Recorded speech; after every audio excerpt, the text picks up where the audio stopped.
Oke teman-teman, kali ini kita kedatangan Mio Yamaha Mio injeksi. Ini bermasalah pada area injeksi. Ini full pump on terus ya ketika kita kontak. Jadi full pumpnya dengung terus teman-teman. Coba kita kontak ya. Kita putar kunci kontaknya.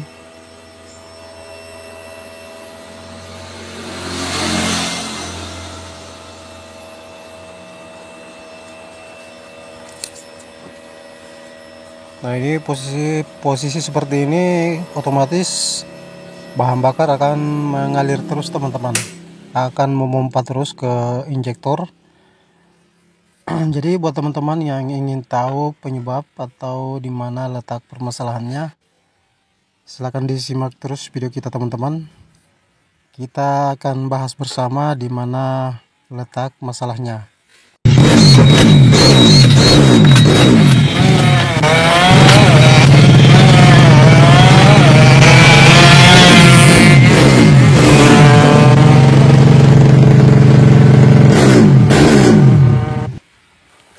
Oke, kita lanjut. Jadi permasalahannya seperti pada video awal tadi yang saya perlihatkan teman-teman.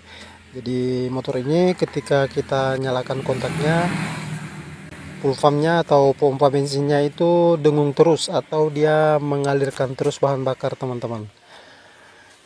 Jadi di sini permasalahannya karena ECU atau ECM itu mengirim terus ground atau massa ke full pump teman-teman, yang sebagaimana normalnya ketika kita kontak on dengung beberapa saat kemudian mati teman-teman ya. Nah, di sini kita akan melakukan pengecekan arus 12 volt dulu yang masuk ke full pumpnya dengan cara ini test fan-nya kita tancap ke negatif aki ya. Nah, ini posisi sudah saya tancap ke negatif akinya. Kemudian di soket full pump kita cari yang arus 12 voltnya ya. Nah, ini arus 12 voltnya ada ya. Nah, ini ketika dalam posisi kontak on, ini memang arusnya memang standby terus teman-teman ke full pump. Jadi kita sebut dengan arus standby ya, arus standby 12 volt. Jadi warna kabelnya di sini ada warna kabel merah ya. Jadi itu adalah warna kabel arus standby 12 voltnya teman-teman. Sekarang kita cek kontak besi atau massa ya yang masuk di soket full pumpnya. Caranya ini test pen-nya kita tancapkan ke positif aki teman-teman. Kemudian test pen-nya kita tancapkan ke kabel warna hitam ya.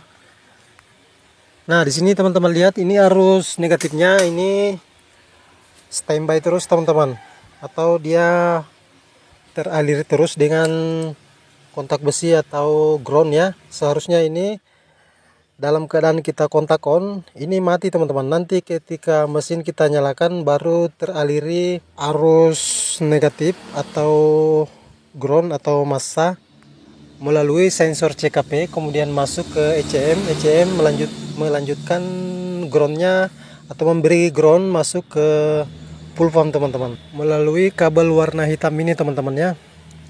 Oke teman-teman, jadi di sini kita sudah melakukan pengecekan. Jadi di sini kita mengambil kesimpulan bahwa di sini ada kerusakan teman-teman di bagian komponen motor ini. Sebagaimana sekali lagi normalnya pada motor itu ketika kita kontak on full pumpnya mati. Artinya di sini ground atau massanya yang masuk ke full pump tidak tersambung teman-teman. Nanti ketika mesin kita nyalakan baru dia tersambung melalui sensor CKP dan dilanjutkan ke ECM teman-teman. Jadi baik, di sini kita mengambil kesimpulan lagi kalau ECM-nya yang rusak atau bermasalah.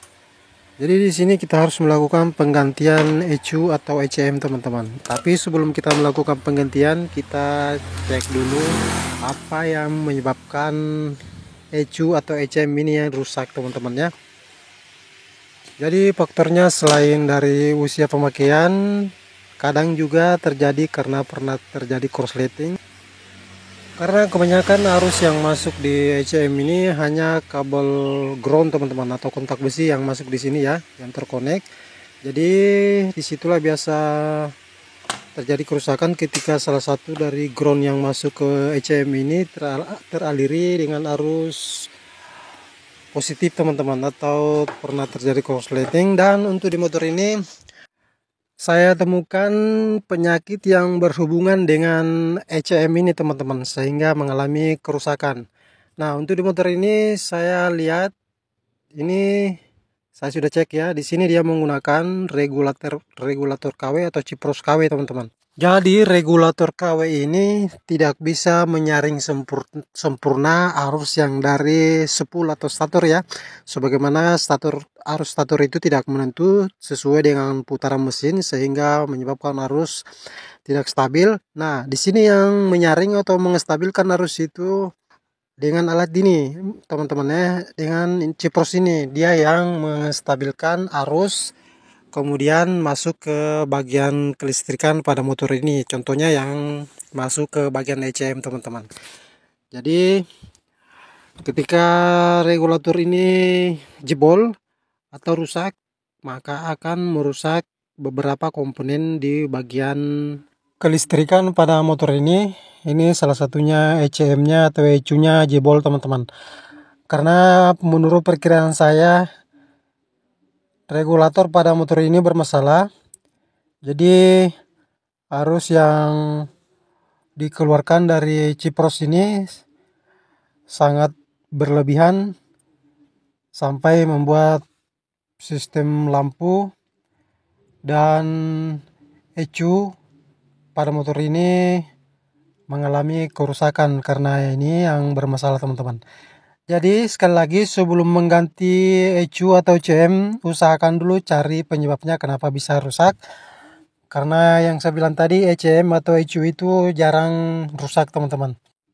Jadi buat teman-teman yang ingin melakukan penggantian kiprok, usahakan memakai barang ori teman-teman ya.